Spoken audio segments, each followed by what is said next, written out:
I was asking myself, one of the things I have a hard time is coming up with a topical topic. So I was thinking, will I come up with a New Year's message?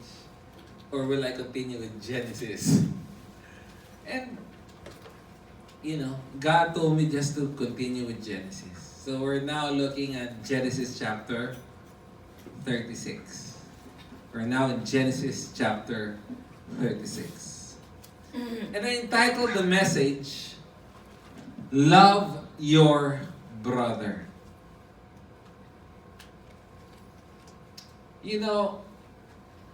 It's easy to love somebody, right? If that person is nice to you. But if the person is difficult, if the person is obnoxious, if the person is a problem, it's very difficult to love that person. Be it a brother, a sister, a father, a mother, a cousin, a boss, an in-law, a friend. If they're causing problems and hurt in your life, how can you love them? In fact, the natural tendency is to what? To despise them. To hate them. You don't want to see them, you don't want to touch them, you don't want to smell them. You want that person out of your life. Genesis chapter 36, if you read it on your own, and when I did, it's basically a bunch of names. Have you read the Genesis? It's just the names, right? Of Esau and his descendants. And let's read that from verse 1 to 8. Now these are the records of the generation of Esau. Who is Esau? That is Edom. Esau took his wives from the daughters of the Canaan, Ada, the daughter of Elon, the Hittite, Ahilobaham, the daughter of Anna, and the granddaughter of Zebulun, the Hivite. Also, Basemath, Ishmael's daughter, the sister of Nebuah. Ada bore the daughter to Esau, and Basemath bore Reuel, and Bahalobama bore Jeush and Jalam and Korah. These are the sons of Esau who were born to him in the land of Canaan. Verse 6. Then Esau took his wives and his sons and his daughters and all his household and his livestock and all his cattle and all his goods and acquired the land of Canaan and went to another land away from his brother Jacob. From their property had become too great for them to live together, and the land where they sojourned could not sustain them because of their livestock. So Esau lived in the hill country of Seir. Esau is Edom. Esau is Edom.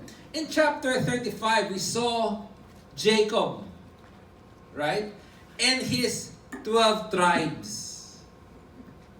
Now in chapter 36, we saw Esau and his 12 tribes. What do you realize here? Esau was still blessed by God. This is despite the fact that Esau spurned his birthright. He did not give value to the birthright God gave him. Yet despite that, he was enjoying the blessings of God.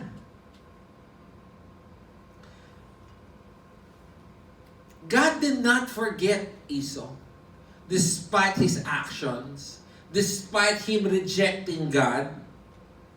He was still the son of Isaac. He was still the brother of Jacob.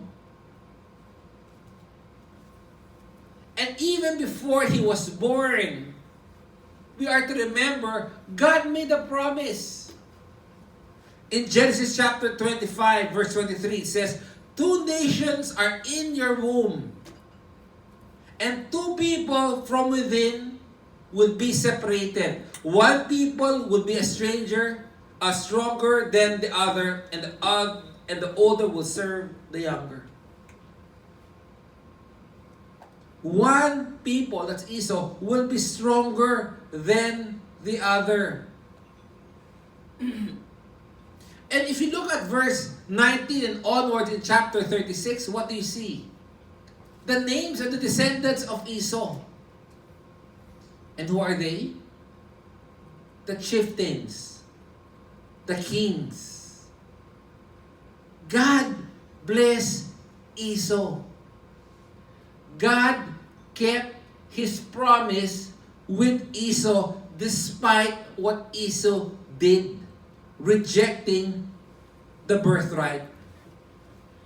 And it's hard to miss the fact that Genesis chapter 36 is all about Edom. It's all about Esau. God gave them a land. Not only did God give them him a lot of descendants, he gave them a land. That land, Edom, was very fertile. It was very lush. Not only that, it was a trade route between Syria and Egypt. Therefore what? They collect toll for the trade. Very strategic in terms of commerce. They were extracting toll gate. Parang you went to the Skyway. You have to pay. Whenever caravan pass, they have to pay. They were blessed. They were prosperous. Not only that, Edom, I haven't been to the Promised Land. I think, Ate, you've been there, right? Manapi, have you been there? No. Already, no. But, Ate, you went to Petra? Right? That's Edom. Yes. Meaning what? It's one of the best secured places. It's very fortified. So people couldn't just invade them. It was a fortress. So God was blessing Esau with physical protection. He was blessing him with commerce. He was blessing him with what? Progeny, with kids, with descendants. And yet, note, Esau was not the favored one of God. He was the one that God said, Jacob I love, Esau I hated. Yet God still gave him blessings. Think of it. What more his child? If you think of it, when Esau, kasi di ba, Jacob left because of the plot of Esau to kill Jacob, right? When Esau was prospering, Jacob was languishing. If you would observe, you would say Esau was the chosen one. He had great land. It was fertile. It was a BGC. Prime property. Well protected. It was Fort Santiago during the Spanish period. So when And his descendants became what? Kings. And all this time, when Esau was progressing, Jacob was a nomad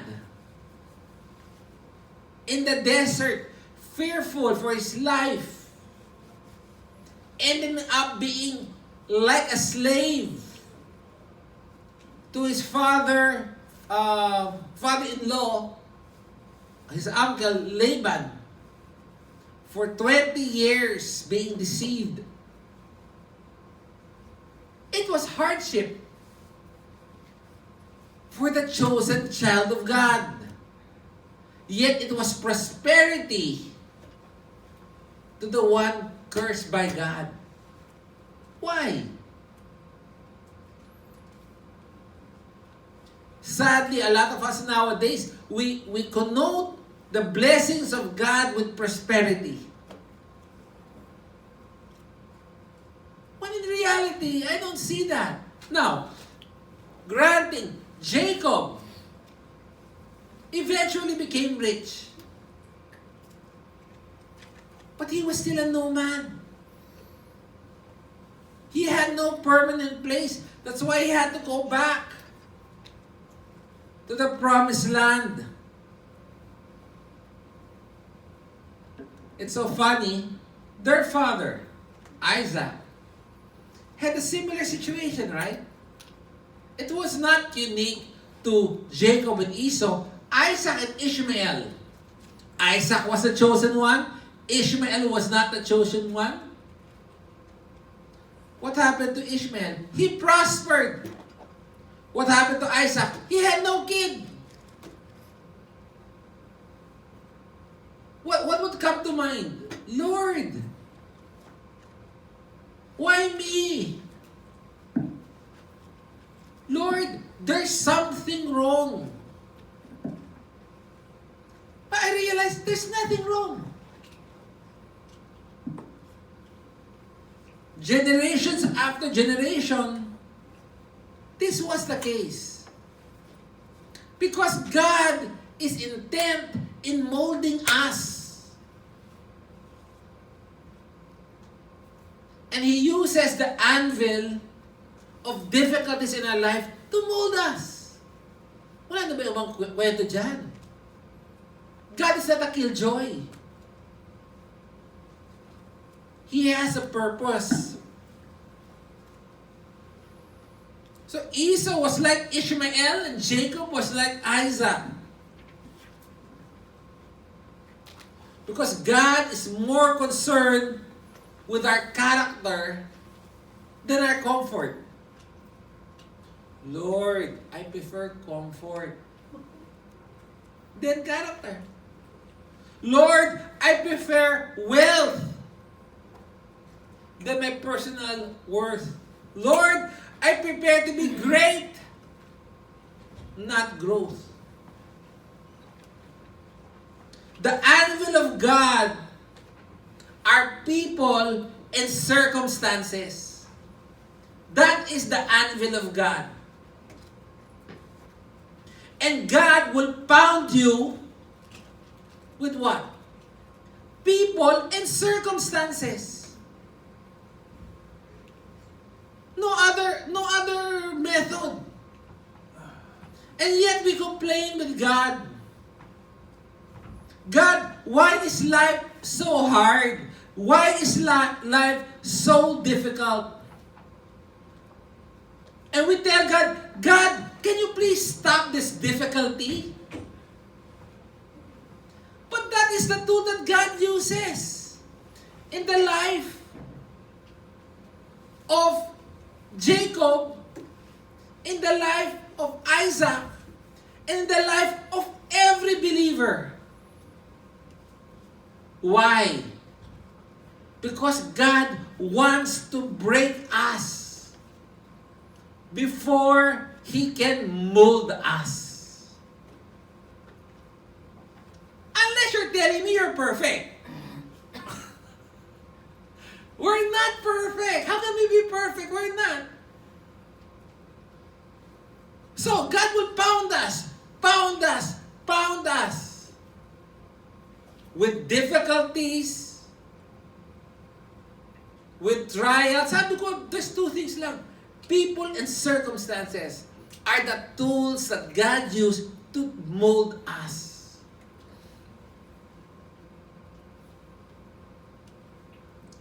So Esau prospered in many things. He had a lot of descendants. He had great wealth. But he did not prosper spiritually. The test of our life is not material success. The test of our life is spiritual growth.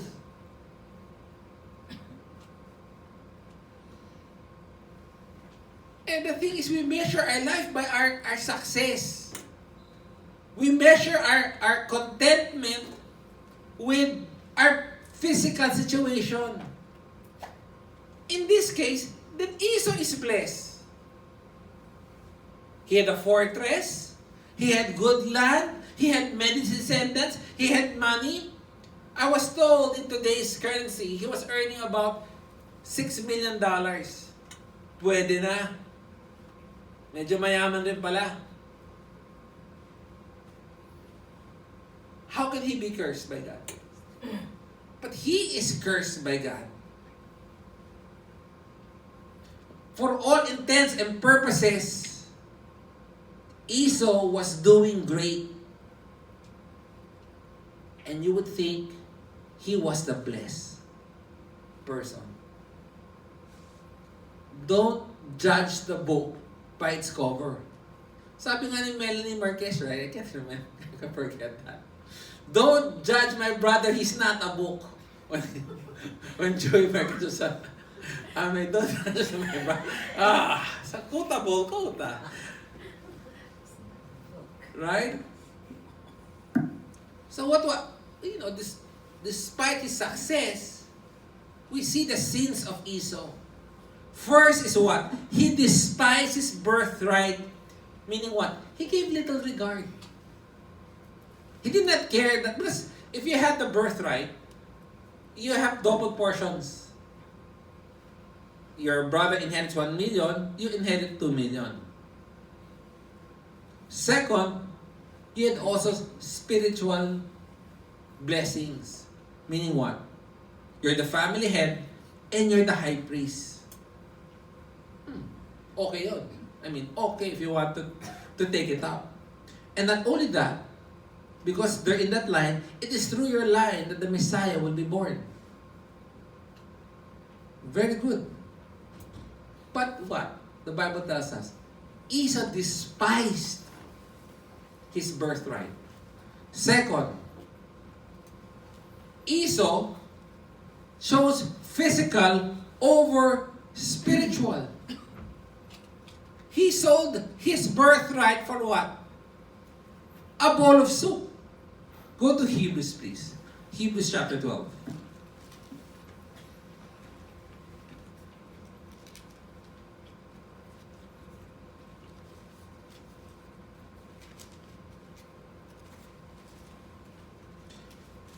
Hebrews chapter 12, verse 16 says, "See that no one is sexually immoral or is godless like Esau, who for a single meal sold his inheritance right as the oldest son. Afterward, as you know, when he wanted to inherit this blessing, he was rejected. He would bring about no change of mind, though he sought the blessings with tears." It's always this way. If you will not value spiritual things and give them first place in your life, then the merely physical will flood in and dominate what you are and what you do. That is our problem. Spiritual concerns has been eliminated and selfish physical indulgence has moved in to take place of God. Once you reject spiritual things, then material, worldly things will flood into you.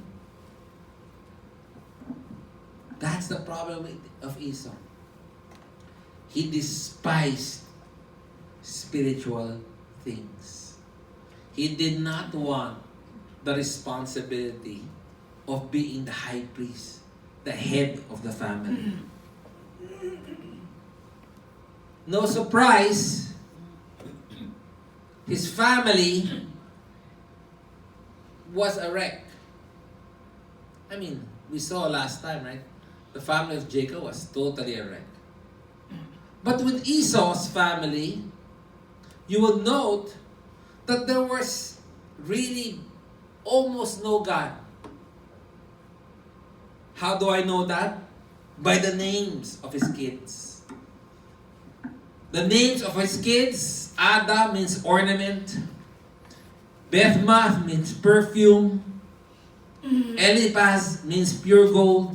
Nowadays kasi our name, you know, I met a girl, me and Bambi, we were looking at a car dealer. She gave me her calling card. You know what's her name? Elizabeth Taylor. so, do you know, bata eh, 26 lang daw siya or whatever. So, Elizabeth Taylor. I thought that was her nickname, Elizabeth Taylor. When I saw the card, Elizabeth, her family is Taylor. So I'm sure, like, you know, usa maybe the parents, oh, we like Elizabeth Taylor, right? I remember I got a message. Sabi in Tagalog, hindi ka Pilipino kung wala kang tito named Tito June. June is a popular name, right? But in Esau's case, during that time, names given to children has significance. And here, if you look at the names given by Esau to his kids, mouse, wicked, bald, pure gold, perfume, these are all material, sensual things.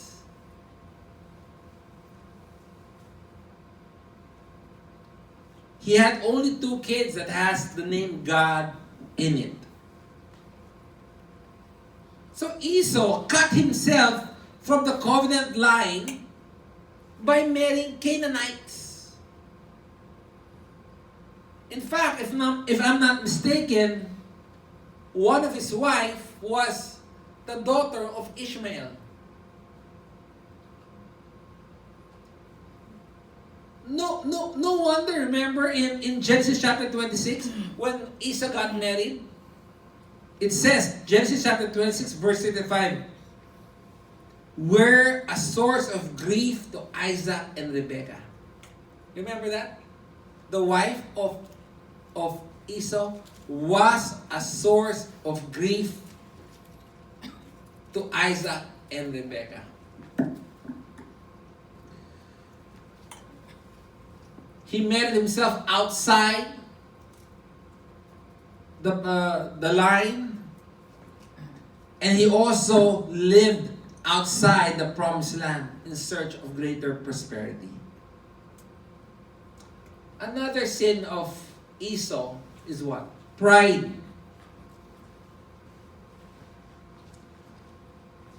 Because of the land, Petra was so formidable, he was prideful.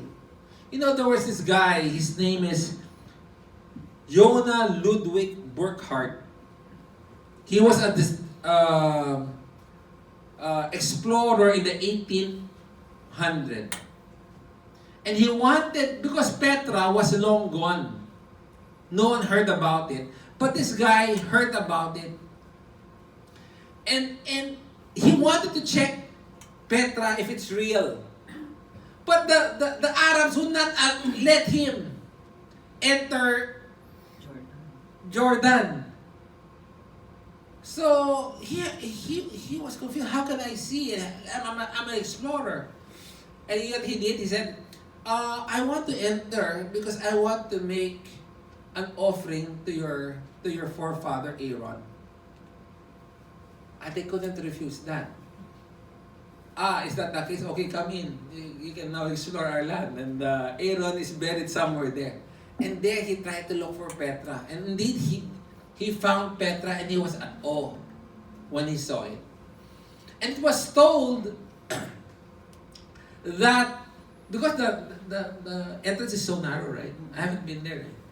In fact, I tried to Google it last night. Parang I have an idea. 12 men can ward off a whole army. Kasi it's so narrow eh. So, whoever pass, they can kill. There's no other way but to enter there, but to that narrow thing. Unless it's thrown up eh. Which, they'll die if they jump. So, they discovered it and he was amazed how fortified that place is. It was a sight to behold. It was impregnable. You know, go to Obadiah. Obadiah, there's only Obadiah. There's no chapter.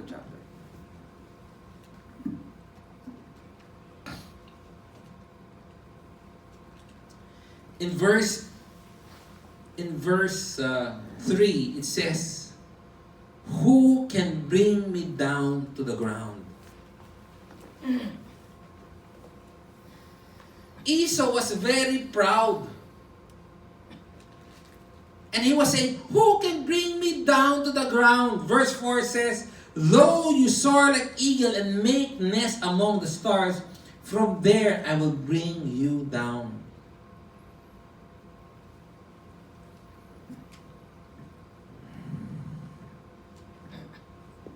He was prideful because of the protection he got from the terrains of the land. But one of his biggest sins, you know, Obadiah is all about Esau. One of his biggest sins, which is primarily the book of Obadiah, is his unbrotherliness. Esau was not acting like a brother to Jacob. Remember this. Great sins never sprouts overnight. Great sins takes some time to cultivate. It's not overnight. David, right? How did his sin start?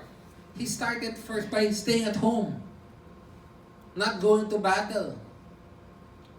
It's a process. Now, how was Esau unbrotherly? First, he was standing aloof. Go to Obadiah, verse 11.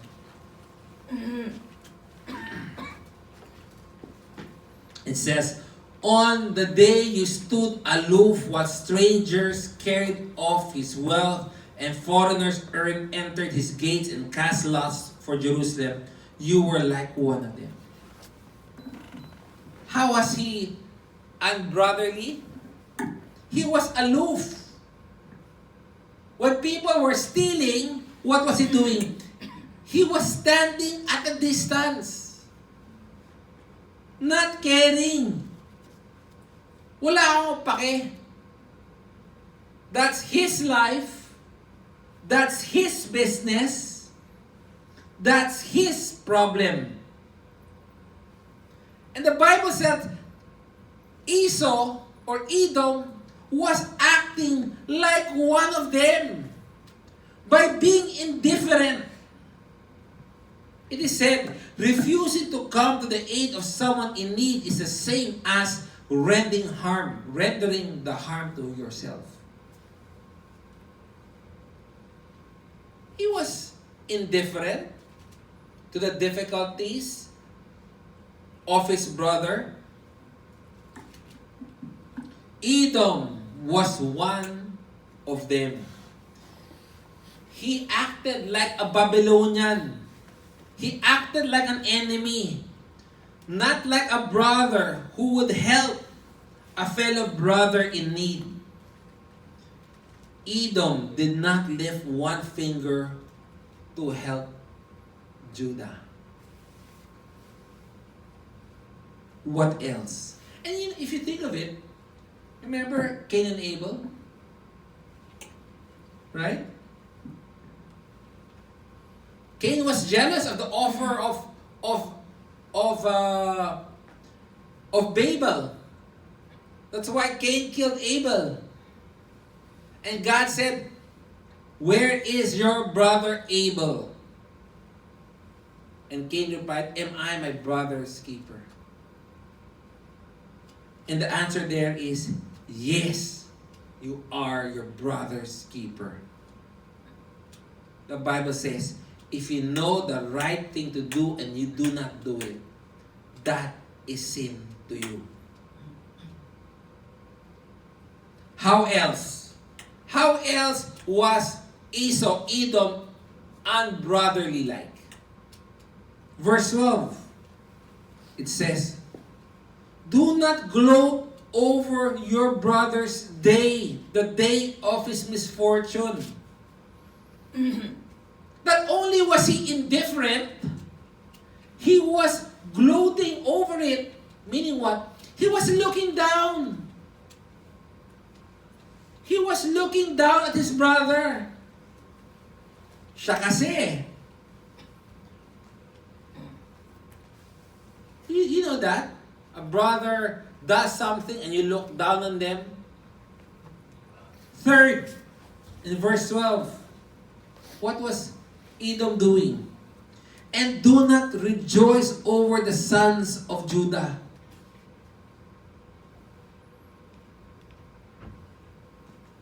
Meaning what? Buti nga sa'yo. I'm happy that this thing fell in your life. Right? He was rejoicing that Judah was ransacked. He was happy that this bad fortune has befallen his brother. And sometimes it happens between siblings, between nations, between churches. I'll be honest, and kind of confession. I have a competitor in business. I heard he's a Christian. I was about to say, I hope not, right? I think that's wrong to say. But, I keep on telling you, I hope God makes his business crumble. No, I really do say that. It's wrong. Kaya I hope he's not a Christian. I heard he is, pero parang hindi. The way he acts is parang talagang hindi Christian. But and if mahulog yun, I'll be honest, I might say, yay. Quietly. I'll tell no one. But that's the sin. You were rejoicing at the failure of somebody else. Buti nga sa'yo, tigas ulo mo eh. But that's the sin that God is accusing Esau of doing. Why? Fine. He stole your birthright. But that's still not a reason for you to sin. In my case, fine. He made you sulot non-stop. But that should not be the reason for me not to continue to love him. Esau, rejoice. Buti nga sa'yo. I'm happy that this thing is happening. He might not say it aloud. We might not say it aloud. But deep in our heart, we know. What else? In verse 12. "So do not gloat over your brother's day, the day of his misfortune, and do not rejoice over the sins of Judah in the day of their destruction. Na-distract sila, masaya ka ba? Yes, do not boast in the day of his distress. What was his attitude? I'm better. He was boasting. I'm superior compared to my brother. I'm much better. Again, you might not say it, but that's what's on your heart. I'm a better person than you. Why? Because I follow this, that. Honestly, how dare you? You're only able to see that because you look at yourself, but you don't look at yourself in the eyes of God. Because if any person looks himself using the eyes of God, there's nothing to boast. No one is righteous, not even one, and you're not an exception to that. No one seeks after God. No one understands. Each one goes their separate ways.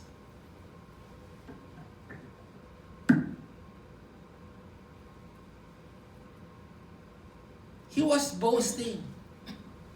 I'm better. I'm more righteous. I did not fall. The depravity of man blinds himself of his sins.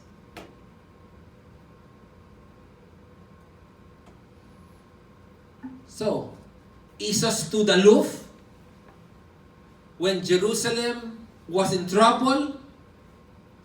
He looked down at them. He rejoiced in their misfortunes. And ultimately, he boasts. I'm stronger. I'm wiser. I'm more superior. That will never happen to me.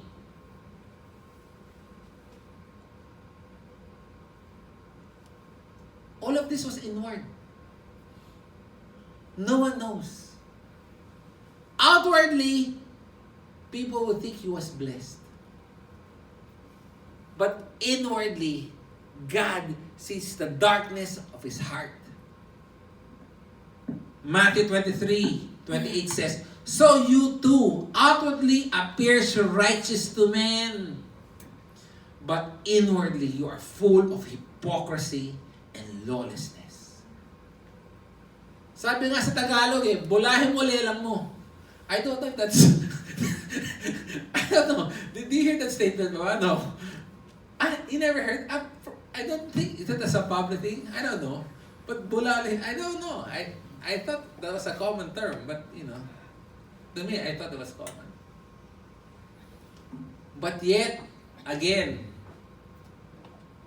you keep it long enough in your heart, you keep that sin in you, you keep that anger and hatred inside of you, eventually you will murder. You keep that lust in you, in your mind, eventually you can commit adultery. Same with Esau. Verse 13. It says, do not enter the gate of my people in the day of their disaster. Yes, you do not gloat over their calamity. In the day of their disasters, do not loot at their wealth in the day of their distress. Walang hiya, ninaawan pa niya. Not only was it now internal, now he stole money, the wealth of his brother during his distress. Clearly, he was not acting like a brother. I mean, how bad is that? In today's parlance, this typically happens when? Inheritance. telling me this. I think it's you about, yeah, my wife was sharing, they have a family friend. They owned a sakorera ba or something to that effect. Every family member, it's like the Tantoko, right? The Tantoko, every so often they change the head. They rotate the head. But the operation is still the same, right? They change. The family friend of Roy, similar, but they're to Sugar. When it was the brother's turn to lead, he sold the company and kept the money. Di ang yaman. Right? Ganun ang buhay eh. But now nga, we feel that, his life has been cursed. Right? My God. Broken family, blah, blah, blah, blah, blah, blah. Right? Here, Esau joined in the plunder. How bad can it get? There's more. Sabi nga sa wait, there's more. Verse 14. Do not stand at the fork of the road to cut down their fugitives, and do not imprison their survivors in the day of their distress. You know what happened there? When the Chaldeans were conquering Jerusalem, the king, Zedekiah, tried to escape in the cloak of darkness. Eventually, they caught him. You know who caught him? Esau. The brother was the one who got it, in the words of man, no? Esau got Jacob again, Jerusalem. And what did he do? He brought them captives and brought them to the enemy. Walang hiya. And guess what happened? The son of King Zedekiah was all killed in front of King Zedekiah. Not only that, they took out the eyes of King Zedekiah. When they were escaping, ang humulang kapatid at binigay sa kalaban.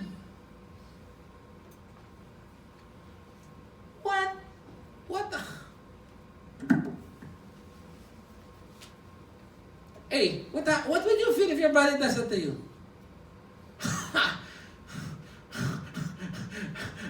I don't know what I feel. Right? That's terrible. If you have a brother, a sister who betrayed you, who did this and that and this and that, be angry. He was laughing that you fell. He was prideful that he's better than you. Not only that, during your distress, he starts stealing from you. And when you wanted to run from trouble, he pulled you back and made your life worse. And handed you over the enemy. Imagine if Rowie did that to you, your sister Rowie. Ade, away na. Wala nang usapan to, di ba?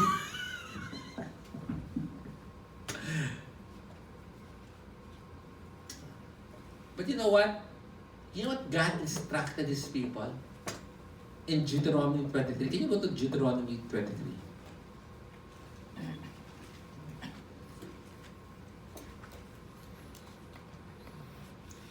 Deuteronomy 23 verse 7 says, you shall not detest an Edomite, for he is your brother. You shall not detest an Egyptian because you were an alien in their land. Lord, I cannot not only detest. He said, do not detest an Edomite. Lord, don't you know what the Edomite did to me? He mocked me. He stole from me. He did this and that and this and that and this and that. He said, do not detest. Go to Matthew chapter 5, please.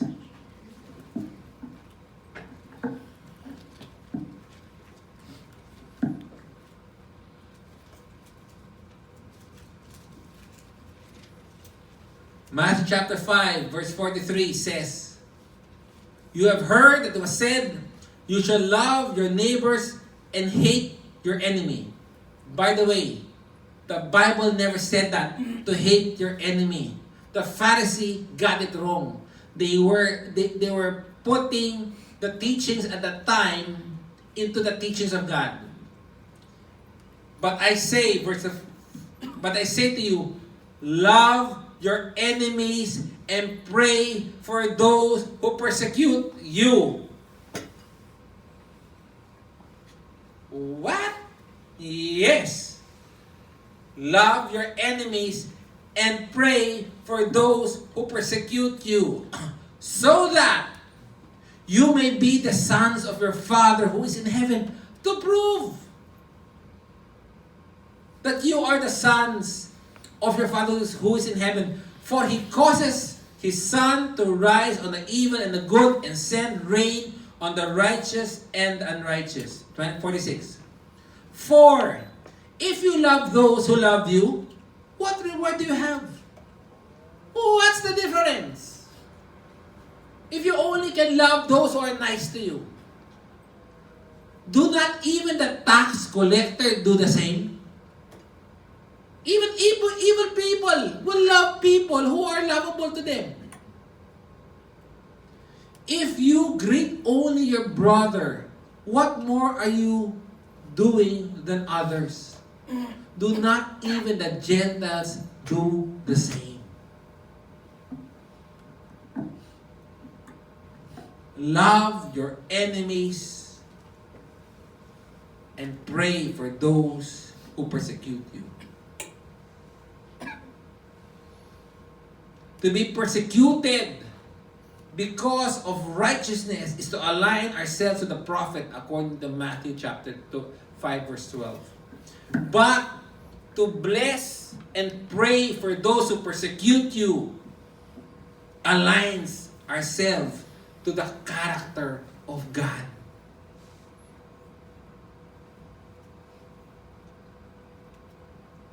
So I entitled this message, Love Your Brother.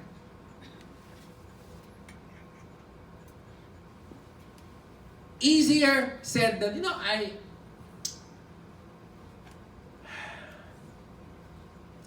need your permission about my love for you. Is it okay? Not today. For short, I just love my wife so much. But,